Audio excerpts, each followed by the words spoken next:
Another person I saw that she missed the mountains, and she was carrying these mountains with her and then in the thigh area behind her, but I could tell they were far away, but they really meant a lot to her, and she said that was the thing that she needed to recharge her batteries, and it was something that she was definitely missing a lot. So these kind of things are possible to see in the aura by looking at patterns.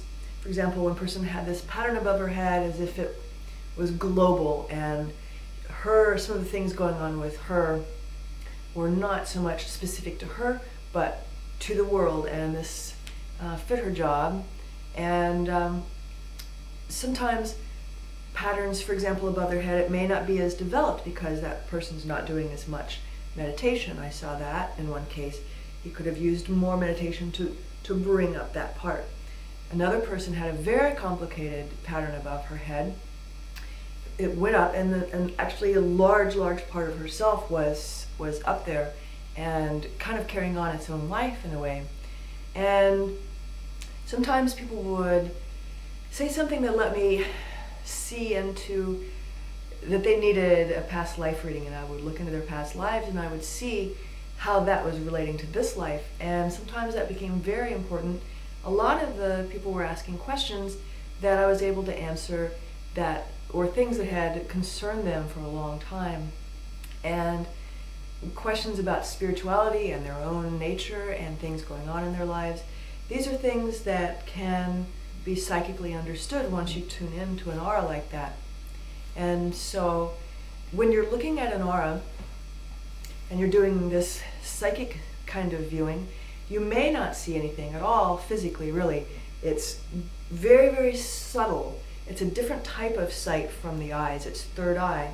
And so doing third eye exercises like the alternate nostril breathing in and out through the third eye, doing tantric exercises where you're clenching the root lock at the base, the diaphragm, pulling the chin down, curling the tongue up, closing your eyes and bringing them up above your head, and down and up and down, and then bringing that into the third eye and out and in through the third eye.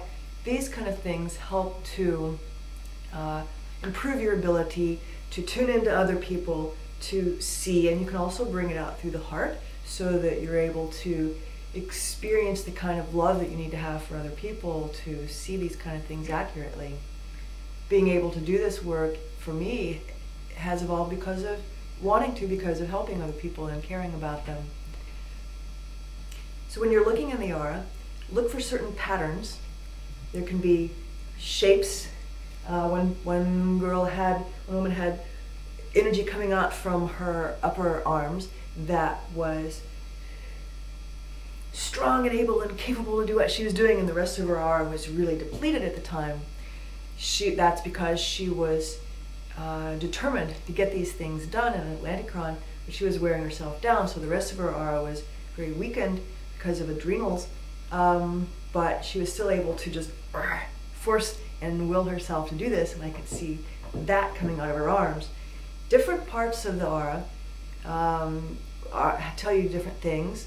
I can often tell just by looking at the arm area a lot about the kind of interactions people have with other people. For example, the policeman, I could see that his interactions with other policemen were not lovey-dovey sweet, not forming really lasting relationships of great friendship necessarily.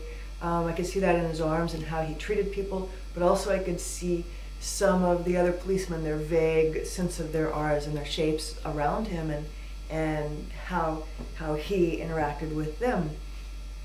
Somebody else I could see, she had friends for life, people she was very close to, giggling with, running around, moving quickly, and so the kind of people that you're around, what kind of relationships you form, sometimes they're around you. Somebody who's very close to you may show up. Somebody in your life, somebody in the spirit world may show up above your head. So you look towards the person and see if you see other beings around them, maybe other spirits, other people that they're around in their life. See how they interact with other people in their lives. Just without expecting it to see it with your eyes like you would something normally. The colors, however, you can see with the eyes often themselves.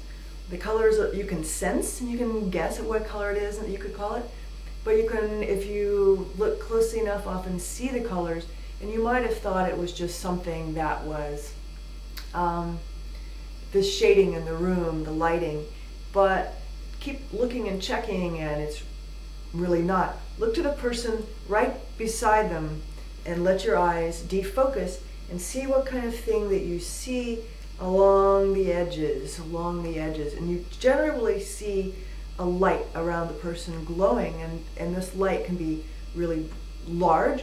For example, one girl in this group I did recently did a lot of Qigong. Hers was the largest aura that I saw. Her aura I could see as she turned towards somebody else saying, see what I'm talking about? Her aura went whoom, towards that person. I could tell that her aura really affected people around her. I could see this energy coming out from the back, this loving energy, and other people I can see healing energy. So I can see how much they affect the world around them as well as being affected by the world around them.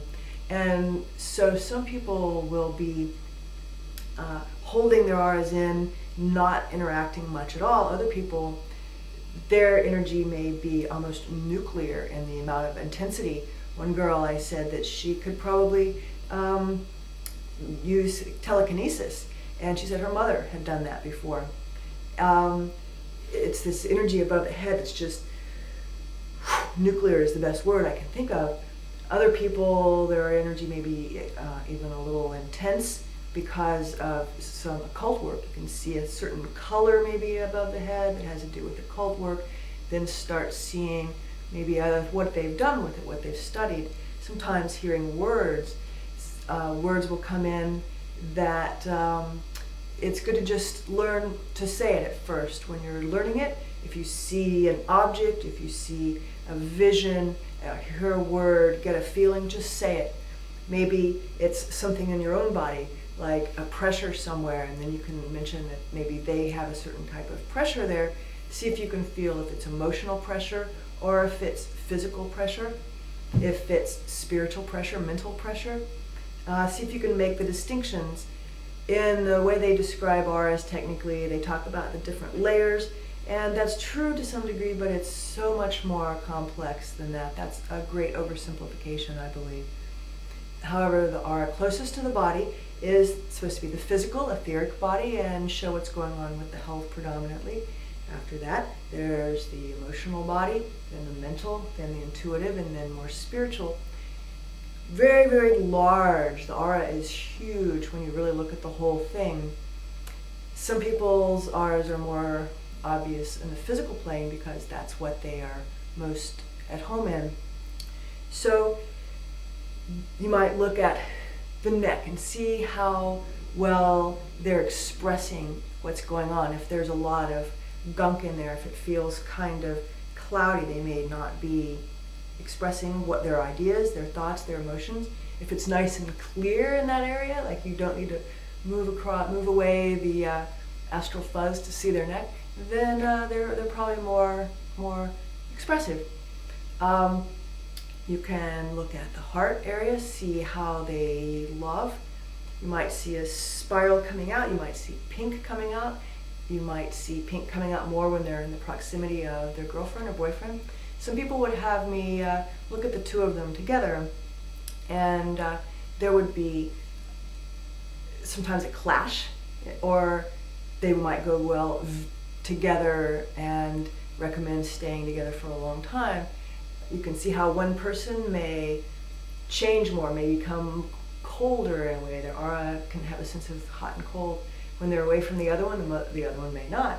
One may be more dominant in the relationship. One may be more get timid if the other person's around. The aura get a little smaller and weaker and taken over by the other person's color. You can see all kinds of things in the relationships